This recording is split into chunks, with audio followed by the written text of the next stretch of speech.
अस्सलाम वालेकुम नाज़रीन, आज का सच के साथ मैं हूं नदीम हुसैन।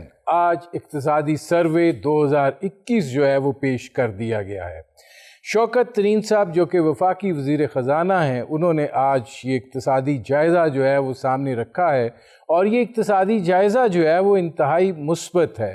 जो तहफ़्फ़ुज़ात और जिस तशवीश का इज़हार किया जा रहा था, ये इक्तिसादी जायज़ा जो है वो उससे मुबर्रा है।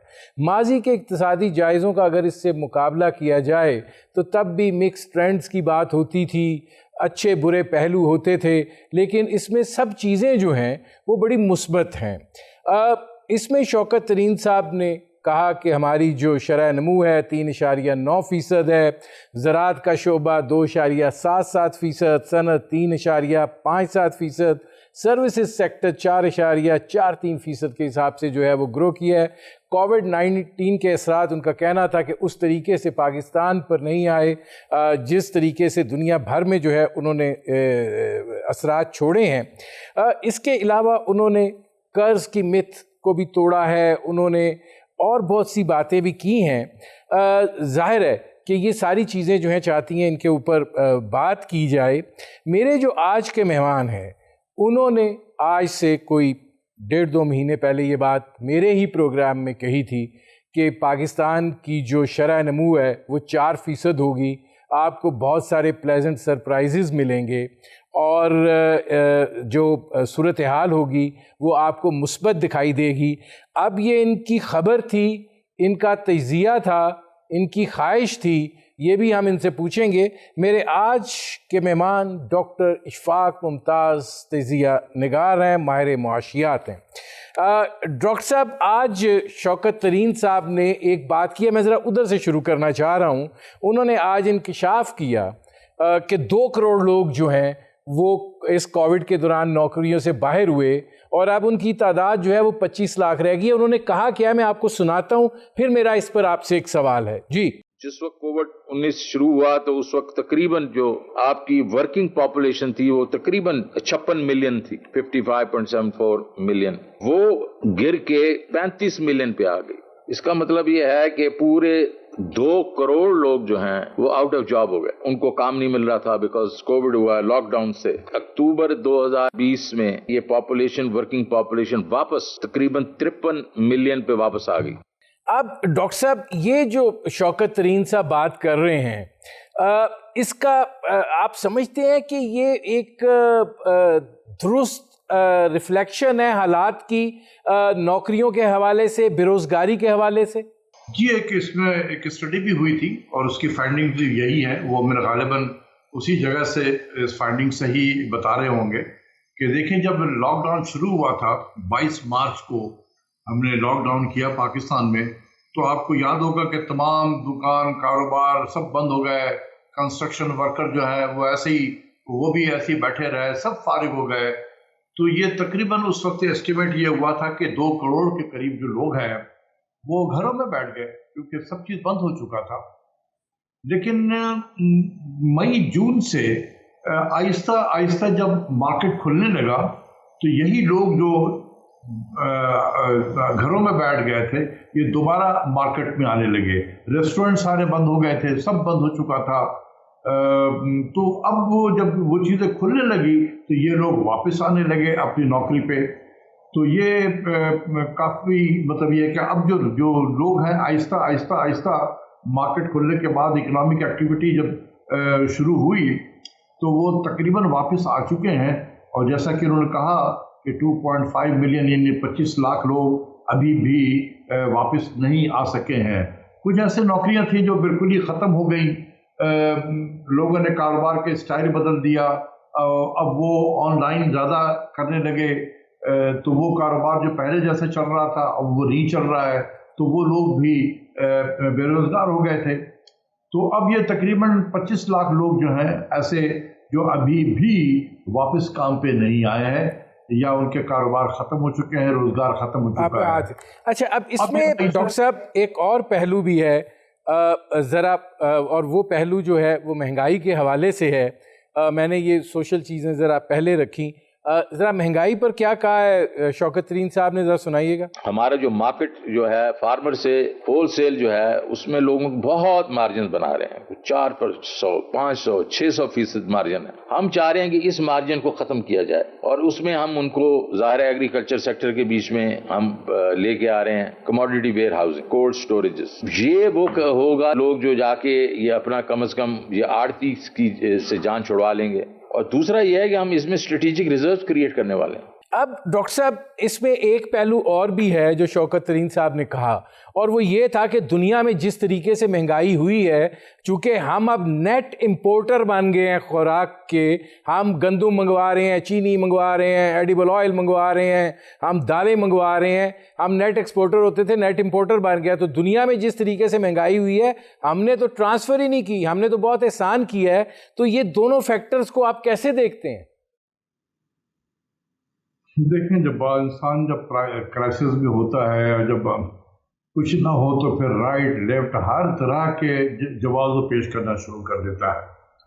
فیکٹ یہ ہے کہ ہمارے ہاں نہ چینی کی کمی تھی اور نہ گندم کی کمی تھی، نہ سبزیوں کی کوئی کمی تھی، نہ آلو کی کمی تھی، نہ ٹماٹر کی کمی تھی. صرف اور صرف ریٹ آف دی اسٹیٹ کا جو کمزور ہو رہا تھا، اس کی وجہ سے جو بیچ کے جو لوگ ہیں جس کا وہ ذکر کر رہے تھے کہ مڈل مین کا، مڈل مین دیکھیں آج تو نہیں ہے. مڈل مین تو ساری جب سے پاکستان بنا ہے اس وقت سے مڈل مین کا کام ہے. تو اب کیوں خراب ہو گیا ہے؟ اس لیے کہ مڈل مین کو یہ پتا ہے کہ میں جس مرضی پہ پرائس میں بیچوں گا کوئی پوچھنے والا مجھ سے نہیں ہے. اور یقین کریں کہ جب بھی میں مارکیٹ جاتا ہوں اور کوئی چیز لینے کے لیے اس کی قیمت پوچھتا ہوں، کہتا ہے جی 200 روپے کے جی. میں اللہ کا شکر ادا کرتا ہوں کہ اس سے 200 روپے کے جی کہا ہے. یہ مجھ سے 500 روپے کے جی کہہ دیتا تو میں کیا کر سکتا تھا؟ کوئی ریٹ آف دی اسٹیٹ نہیں ہے. تو پاکستان کا مسئلہ یہ ہے، یہ مڈل مین وغیرہ کے جو طریقہ انہوں نے بتایا ہے کہ ہم کولڈ اسٹوریج کریں گے، فلاں کریں، یہ بڑے لانگ ٹرم مسائل ہیں. اب مہنگائی سے آج لوگ پریشان ہیں اور جو سلوشن وہ دے رہے ہیں وہ ذرا میڈیم ٹو لانگ ٹرم کا دے رہے ہیں. اور یہ میں بھی جب حکومت پہ تھا تو اس وقت بڑے کولڈ اسٹوریج وغیرہ کی باتیں ہوتی تھی. تو پھر سوال ہوا کہ بنائے گا کون کو کولڈ اسٹوریج؟ کیا یہ حکومت بنائے گی یا یہ پرائیویٹ سیکٹر بنائے گا؟ تو کہا کہ جی پرائیویٹ سیکٹر بنائے گا. تو پھر سوال ہوا کہ کولڈ اسٹوریج میں نے بنا دیا ایز اے پرائیویٹ سیکٹر، تو یہ اس میں غلہ رکھے گا کون؟ حکومت سے وقت رکھے گی، مجھے رینٹ پے کرے گی، تو پھر تو چل سکتا ہے. اگر حکومت نہیں رکھے تو یہاں پھر میرا تو انویسٹمنٹ ہی ڈوب جائے گا. تو یہ تھا کہ اس وقت بھی بتایا گیا کہ this will be second I P P in order, کہ جی آپ نے بجلی کا لگا لیا، آپ ان کا بجلی استعمال نہیں کر رہے. ڈاکٹر صاحب اس سے جڑی ہوئی ایک اور چیز بھی ہے، میں آپ کو وہ سناتا ہوں، پھر میں آپ سے سوال کرتا ہوں. ذرا پھر آپ سے ایک وہ بھی لیتے ہیں کہ واٹ از دی سولوشن. یہ ذرا فرمائیے گا، سنائیے گا جی فوڈ سیکیورٹی کا. نیٹ فوڈ امپورٹر بن گئے ہیں. کون سی چیز ہم امپورٹ کر رہے ہیں؟ ویٹ، چینی، گھی، دالیں. تو اب اس کا مطلب ہے جو انٹرنیشنل پرائسز کی جو ویگریز ہیں اس کے ہم سبجیکٹ ہیں، ہم اس سے بچ نہیں سکتے. جو انٹرنیشنل پرائسز اوپر جائیں گی تو وہ ہمیں افیکٹ کریں گی.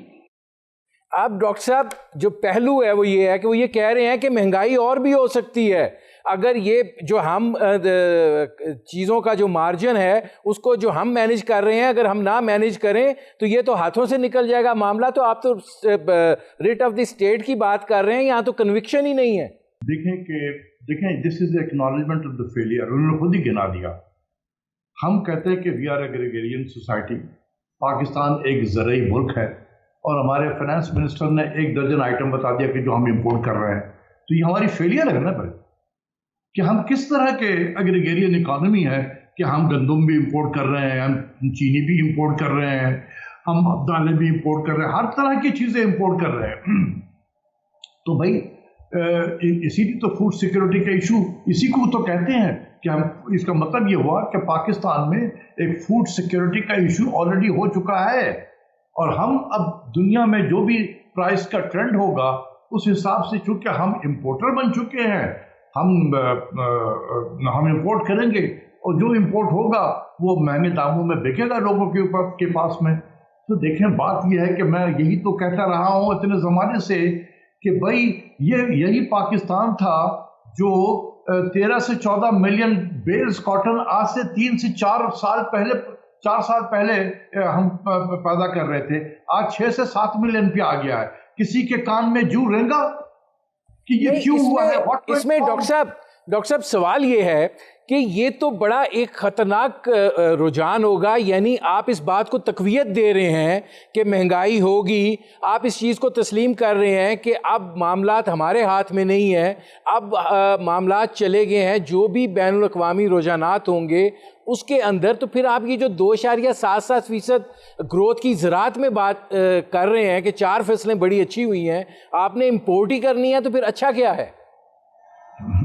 اس میں تھوڑی سی کنٹرڈکشن ہے کہ اگر آپ کہہ رہے ہیں کہ اس مرتبہ تو بہت گندم ہو گیا ہے، بہت پیدا ہو گیا ہے، اور گنے کی پیداوار بھی 81 ملین ٹن گنا پیدا ہو گیا ہے، سب کچھ ہو گیا ہے، تو جب سب کچھ یہ ہے تو پھر تو کوئی شارٹیج تو نہیں ہونی چاہیے. اگر گندم اس ملک میں 27.3 ملین ٹن اگر ہوا ہے تو پھر تو ضرورت نہیں پڑے گی ہمیں. تو پھر کس چیز کی ہم پریشانی ہے کہ ہمیں امپورٹ کرنے کی ضرورت پڑے گی؟ ہماری ریکوائرمنٹ سے تو کہیں زیادہ ہم نے گندم پیدا کر لیا ہے. تو پھر یہ کنٹرڈکشنز ہے. تھوڑا سا جو نمبر آپ دے رہے ہیں، جو آپ بتا رہے ہیں کہ 2.77% گروتھ ہے، it is not consistent with the statement کہ ہم ایک نیٹ امپورٹر ہو گئے ہیں. جو ملک 27.3 ملین ٹن گندم پیدا کرے گا تو وہ نیٹ امپورٹر تو نہیں ہو سکتا. اب ڈاکٹر صاحب میرا آپ سے سوال میرا آپ سے یہ ہے کہ اگر یہ بات ہے تو پھر کیا آپ اس بات کو تسلیم کرنے کے لیے تیار ہیں کہ وزیر خزانہ صاحب نے جو یہ اقتصادی سروے ہمارے سامنے رکھا ہے، اس میں جو اعداد و شمار دیے گئے ہیں وہ تکنیکی نہیں ہیں، وہ حقیقی ہیں اور وہ سیاسی نہیں ہیں؟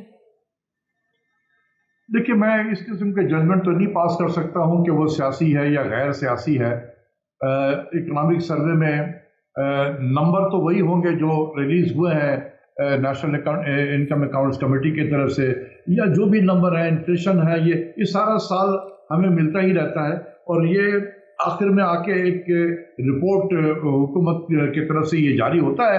اس میں تھوڑی سی یہ ہوتی ہے کہ تھوڑا لکھنے میں ذرا ایڈجیکٹو وغیرہ کے استعمال کر دیتے ہیں، تھوڑا سا بہت زیادہ اسپن دینے کی کوشش کر دیتے ہیں، تو وہ ایک اور چیز ہے.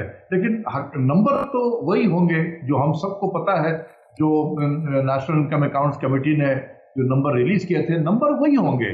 تھوڑا سا اسپن دے دیا جاتا ہے، ہر حکومت کرتی ہے. اچھا ڈاکٹر صاحب، ایک بات انہوں نے آج کہی کہ یہ قرضے کی بڑی مت ہے. جی میں آپ کو بتاتا ہوں کہ قرضے کی کیا صورتحال ہے. پاکستان کا ٹوٹل قرضہ جو ہے وہ 38 ٹریلین ہے، اور 25 ٹریلین جو ہے وہ لوکل ہے، اور 12.5 ٹریلین جو ہے وہ بیرونی قرضہ ہے. تو ہم نے تو صرف 1.87 ٹریلین جو ہے اس کا قرضہ اٹھایا ہے. تو یہ کوئی اتنی بڑی بات نہیں ہے. آپ کیا کہیں گے؟ دیکھیے، یہ جولائی سے مارچ تک کا نمبر ہے پبلک ڈیٹ کا، جس کی بات کر رہے ہیں. تو یہ تو 9 مہینے کا ہے نا، ابھی 3 مہینے کا آنا ہے. تو اگر 9 مہینے میں 1 پوائنٹ سمتھنگ ہوا ہے ٹریلین کی بات آپ کر رہے ہیں، تو ابھی 3 مہینے اور آنے ہیں. اور جو آخری کے 3 مہینے ہوتے ہیں، اسی میں بجٹ کا خسارہ بھی بڑھتا ہے اور گورنمنٹ کی بورنگ بھی بڑھتی ہے. تو نمبر جب آ جائے جون کے کا پورا، تو پھر ہم اس وقت آپ کے ساتھ دوبارہ میں بات کر لوں گا اس پہ.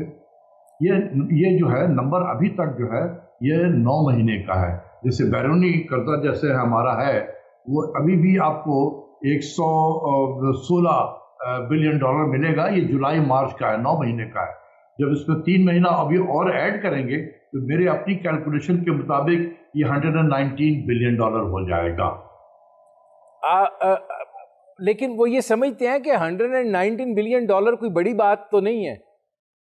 نہیں، دیکھیں پچھلا مالی سال تھا، وہ تقریباً 110 بلین ڈالر کے قریب تھا جہاں ختم ہوا تھا. اگر 110 سے 119 ہوتا ہے تو اس کا مطلب یہ ہے کہ آپ نے نیٹ ایڈیشن جو کیا ہے وہ 9 ارب ڈالر کا کر دیا ہے نا. نیٹ ایڈیشن 9 ارب ڈالر کا ہوا ہے نا. गवर्नमेंट ने बोरो किए होंगे ज्यादा, फिर उसने कर्जों की वापसी की है, वापसी करने के बाद जो ऐड किया है आपने खुद वो 9 बिलियन के करीब होगा, तो ये तो काफी नंबर है ना। ठीक, वेलकम बैक। अच्छा डॉक्टर साहब, अब जरा मैं आपसे ये जो पब्लिक सेक्टर डेवलपमेंट प्रोग्राम है इस पे जरा बात करना चाह रहा हूँ। 900 अरब रुपए पब्लिक सेक्टर डेवलपमेंट प्रोग्राम के लिए रखे गए हैं।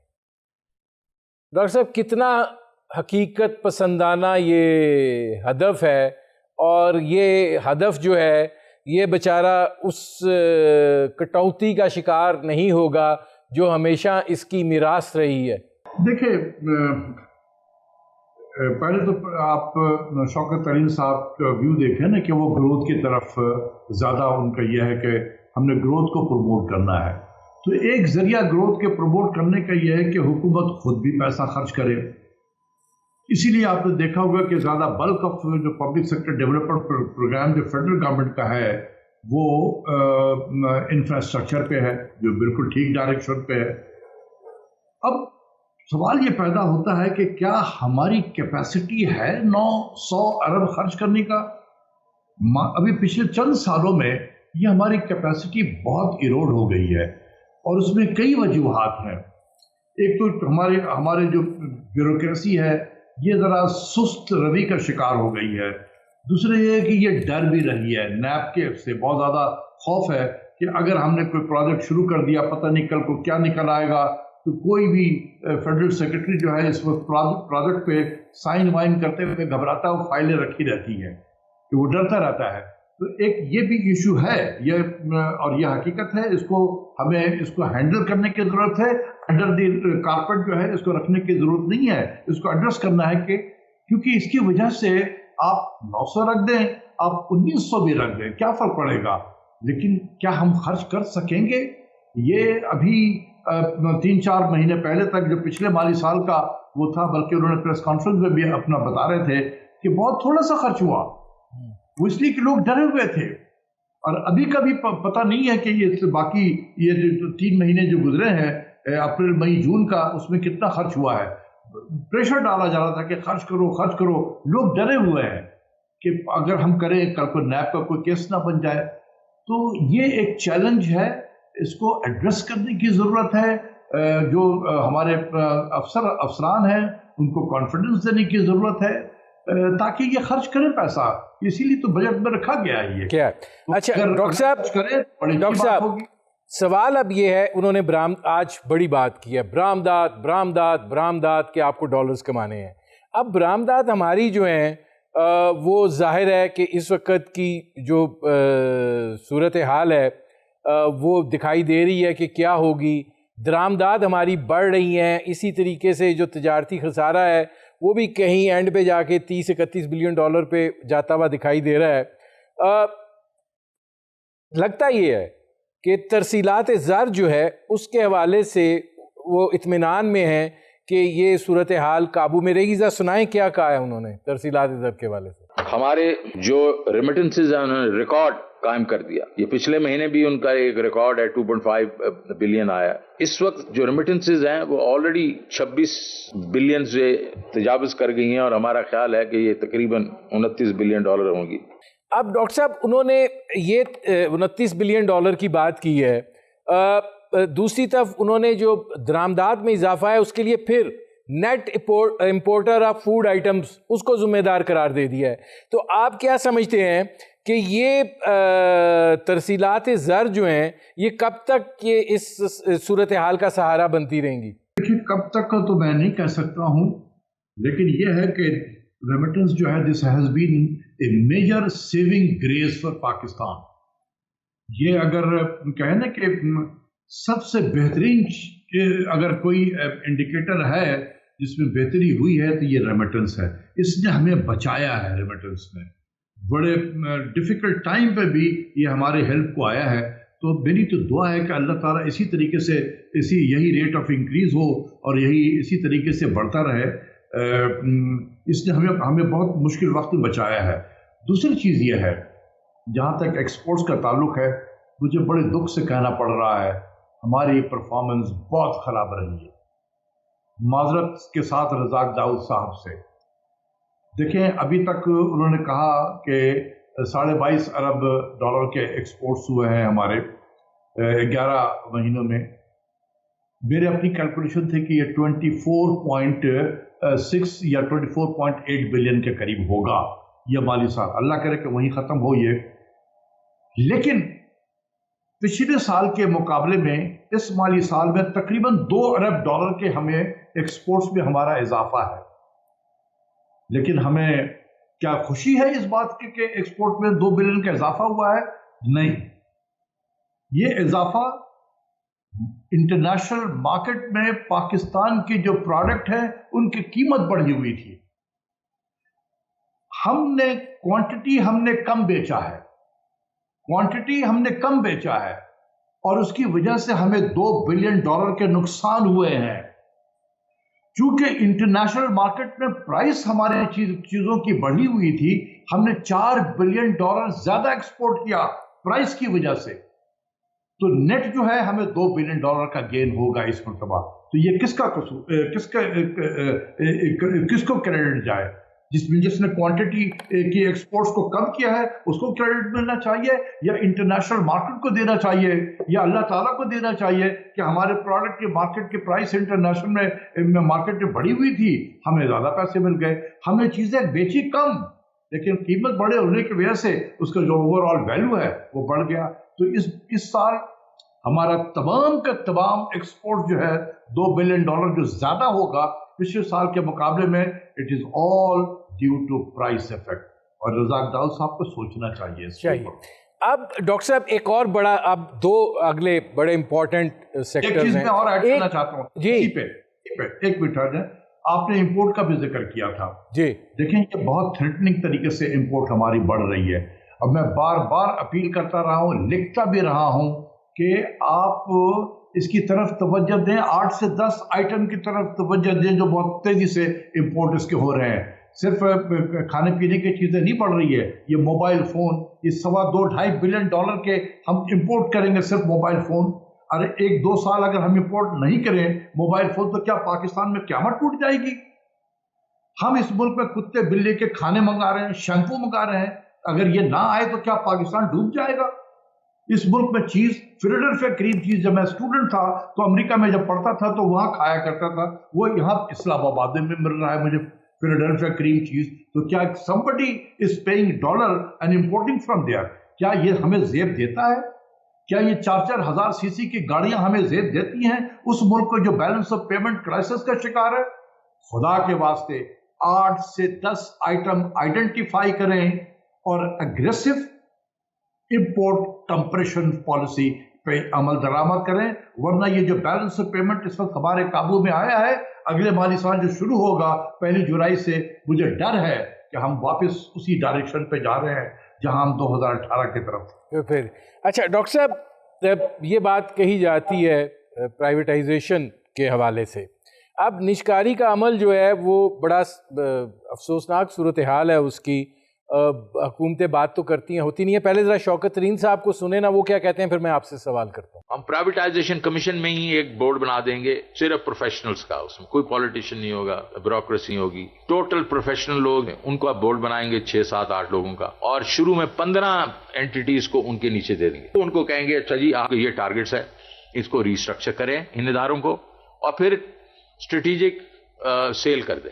अब डॉक्टर साहब ये फरमाइएगा कि वो ये बात कह रहे हैं कि जी हमने बस 2-3 जो बैंक हमने प्राइवेटाइज किए उसके बाद हमने कुछ नहीं किया, लेकिन अब हम जो है ये इनकलाबी कदम जो है वो उठाने जा रहे हैं, और इसके नतीजे में जो है हम पहले 26% शेयर जो हैं वो करेंगे प्राइवेटाइज, उसके बाद जो है हम उनकी मुकम्मल प्राइवेटाइजेशन की तरफ जो जाएंगे, ये बोर्ड पहले उनको ठीक करेगा। आप समझते हैं पॉसिबिलिटी? मैं अल्लाह से दुआ करता हूँ कि जो ये कह रहे हैं ये कर जाए। बहुत सारे माजी में भी फाइनेंस मिनिस्टर आए, हर IMF के प्रोग्राम में एक लिस्ट ऑफ आइटम होता था जो प्राइवेटाइज करना था। दार साहब के ज़माने में भी था, उससे पहले भी था, आज भी है, मौजूद है। इंशाल्लाह अल्लाह ना करे कि हम दोबारा IMF में जाएं, अगर गए तो ये भी रहेगा, तो उसमें भी शामिल रहेगा। तो ये हर दौर में रहा है। नहीं हो सका वो उस तरह के जो ہم چاہتے تھے کہ پرائیویٹائز کریں چیزوں کو، وہ نہیں ہوا۔ میری دعا ہے کہ شوکت ترین صاحب کامیاب ہوں جس طریقے سے کہہ رہے ہیں، اگر یہ کر دیں تو بہت اچھا ہے پاکستان کے لیے۔ ایک تو ہم بریڈنگ سے بچیں گے، دوسرا کوئی ڈالر ہمیں ملے گا، ہمارے فارن ایکسچینج ریزرو میں اضافہ ہوگا۔ تو میری تو اللہ سے دعا ہے کہ اللہ تعالیٰ انہیں ہمت دے کہ یہ کام کرنے میں کامیاب ہو جائے۔ اچھا ڈاکٹر صاحب یہ فرمائیے گا کہ ایک اور بڑی اہم چیز ہے، اور وہ یہ ہے کہ آپ کل بجٹ پیش کرنے جا رہے ہیں۔ آئی ایم ایف کے ساتھ آپ کا جو اسٹیل میٹ ہے وہ چل رہا ہے، کیا ہم اس اسٹیل میٹ کے ساتھ ہی بجٹ پیش کر دیں گے، اور پھر جا کے اگر ہمیں کہیں آئی ایم ایف کو ایڈجسٹ کرنا پڑا تو ہم وہ تکلیف دہ فیصلے اس وقت کریں گے؟ اس وقت ہم یہی روزی پکچر ہی دکھانا چاہتے ہیں اور ہم ایک ایسا بجٹ دینا چاہتے ہیں جس پہ شور نہ مچے؟ دیکھیے بات یہ ہے کہ میں تو وہی چیز دیکھوں گا نا کہ جو ابھی بتایا جا رہا ہے۔ میرا خیال ہے کہ شوکت ترین صاحب کا اسٹانس بالکل صحیح ہے، نو مور ہائیک ان یوٹیلیٹی پرائسز۔ بالکل، یہ میں بار بار میں خود بھی بولتا رہا ہوں، لکھتا بھی رہا ہوں، اور مجھے خوشی ہے کہ شوکت ترین صاحب بھی، ان کی بھی سوچ اسی طریقے کی ہے۔ بالکل ٹھیک ہے، اس میں اگر نہیں آئی ایم ایف کرتا ہے، دیکھیں کل بھی میں کسی جگہ پہ انٹرنیشنل لیول پہ میں ایڈریس کر رہا تھا، وہاں بھی بار بار سوال یہ ہو رہا تھا آئی ایم ایف کے پروگرام کے بارے میں۔ تو میں نے کہ یہ اس کا کیا فیوچر ہے، یہ چلے گا، یہ ختم ہو جائے گا؟ تو میرا یہ ریویو تھا ان لوگوں کے بارے میں، ان کے لیے جو میں نے کہا تھا کہ دیکھیں پاکستان کی حکومت نہیں چاہتی ہے کہ آئی ایم ایف کا پروگرام ختم ہو جائے۔ ہم چاہتے ہیں کہ اگر ہم نے غلطی کر دی ہے ایک مرتبہ آئی ایم ایف میں جا کر، تو پھر ہمیں اس کو مکمل کر دینا چاہیے۔ تو حکومت پاکستان کے جو میں نے ان کو کہا کہ اب تک جو میری انفارمیشن ہے کہ حکومت اس کو مکمل کرنا چاہتی ہے۔ اگر یہ پروگرام ڈسرپٹ ہو جائے گا تو یہ آئی ایم ایف کے ضد کی وجہ سے ہوگا۔ کہ دیکھیں اس وقت پینڈیمک کے بعد دنیا کے حالات بدل گئے ہیں، ہمیں اپنے انڈسٹریز کا، اپنے چھوٹے جو کاروبار ہیں، ان کے ہاتھ تھامنے کی ضرورت ہے تاکہ ان کو ہم اوپر کی سطح پہ لے کر آئیں۔ اور ہم یہ مومنٹم دیکھ رہے ہیں کہ ہماری انڈسٹریز جو ہے وہ آگے بڑھ رہی ہے۔ ہمارا چھوٹا جو بزنس مین ہے اس کے اندر بھی کانفیڈنس آیا ہے اور وہ بھی آگے کی طرف دیکھ رہا ہے۔ اگر ہم ایسے وقت میں ان کا ہاتھ نہیں تھامیں گے تو پھر یہ ڈوب جائیں گے۔ تو بالکل صحیح ہے کہ نہ ہم بجلی کی قیمت بڑھائیں، نہ گیس کی قیمت بڑھائیں۔ ہم نے بہت بڑھایا ہے، اتنے گیس بجلی کی قیمتیں ماضی میں نے کسی حکومت کو نہیں دیکھا بڑھاتے ہوئے۔ بڑھایا ہے انہوں نے، لیکن ان کو پھر بھی چین نہیں ہے۔ یار دنیا کو سمجھ میں نہیں آتا کہ جس ملک کے پاس سرپلس بجلی ہے اور وہ استعمال نہیں کر پا رہا ہے اور وہ اس کی کیپیسٹی پیمنٹ کر رہا ہے، دوسری طرف سرکولر ڈیٹ بھی بن رہا ہے، تو یہ عقل جو ہے وہ یہ کہتا ہے کہ جی آپ اپنی بجلی کی قیمت کو کم کرو۔ میں ڈاکٹر صاحب توانائی کا جو ہے وہ ایشو ہے، اور اس پہ شوکت ترین صاحب کیا کہتے ہیں میں آپ کو سناتا ہوں، پھر آپ سے میں سوال بھی کرتا ہوں، ذرا تفصیل سے جواب بھی لیتے ہیں۔ سنائیے جی۔ پاور ہمارے لیے ایک بہت بڑا بلیک ہول ہے، اور اس نے کیونکہ اب اوور بلڈ کر دی ہم نے کیپیسٹی، اب وہ اوور بلڈ کر کے تو چلے گئے، اب اس کی کیپیسٹی پیمنٹس ہمیں دینی پڑ رہی ہیں۔ جتنی ہم کیپیسٹی لگا چکے ہیں وہ تو اگلے 5 6 7 سال میں بھی اگر 5 7 8% بھی گرو کرتے رہیں تو یہ کیپیسٹی یوز مشکل سے ہوگی۔ آئی ایم ایف کا ہمارے پر اس پہ بھی پریشر ہے کہ آپ بڑھائیں ٹیرفز، پرائم منسٹر نے کہا بالکل نہیں بڑھائیں گے۔ یہ ہم چاہ رہے ہیں کہ اس کو انوویشن بیچ میں لائیں جس کی وجہ سے ٹیرف بھی نہ بڑھے، جو ہمارا سرکولر ڈیٹ بڑھ رہا ہے وہ ختم ہو جائے۔ اس دفعہ آپ کو خوشی ہوگی کہ اس سال کے بیچ میں 450 ارب روپے کا ہمارا فلوز آنی تھی سرکولر ڈیٹ میں، وہ اب کوئی 200 250 کے درمیان ہے، آدھی ہو گئی ہیں۔ اب ڈاکٹر صاحب اس میں 2 سوال ہیں۔ یہ کہہ رہے ہیں جی اتنی بجلی پیدا کر گئے ہیں کہ اگلے اس میں سالوں میں ہم 5-6% کے حساب سے گرو کریں تو پھر کوئی مسئلہ ہوگا، تو بجلی گئی کہاں ہے؟ لوڈ شیڈنگ سے تو بری حالت ہو گئی ہے، یہ کیا ہو رہا ہے؟ دیکھیں یہ لوڈ شیڈنگ اور بجلی کا موجود ہونا یہ 2 ڈفرینٹ چیز ہے۔ بجلی ہمارے پاس جو کیپیسٹی ہے ایز وی اسپیک رفلی 29,000 میگا واٹ ہے ہمارے پاس میں کیپیسٹی جو ہے ہماری ٹو پروڈیوس الیکٹریسٹی، لیکن ہمارا جو پیک ڈیمانڈ ہے، جیسے آج اس وقت جو گرمی ہے وہ بہت پیک میں ہے، یہ تقریباً ہم 20-21 1000 मेगावाट हम बिजली इस्तेमाल करते हैं, तो अभी भी हमारे पास सरप्लस है। तो हम बिजली है, हम इस्तेमाल नहीं कर रहे हैं। दूसरी तरफ हमें IMF कहता है कि बिजली की कीमत बढ़ाओ। जब हम बिजली की कीमत बढ़ाएंगे तो हम लोगों को डिस्करेज कर रहे हैं कि आप बिजली के बिल ज्यादा आएगा तो आप बिजली का इस्तेमाल कम करो। तो हम इस्तेमाल कम करने की तरफ जा रहे हैं। IMF हमें कह रहा है बिजली की कीमत बढ़ाकर, तो इधर जो हमारे पास सरप्लस बिजली पड़ी हुई है, तो availability of electricity and the use of electricity, इसमें गैप मजीद बढ़ जाएगा। जब गैप मजीद बढ़ेगा तो हमारी कैपेसिटी पेमेंट और भी ज्यादा हो जाएगी।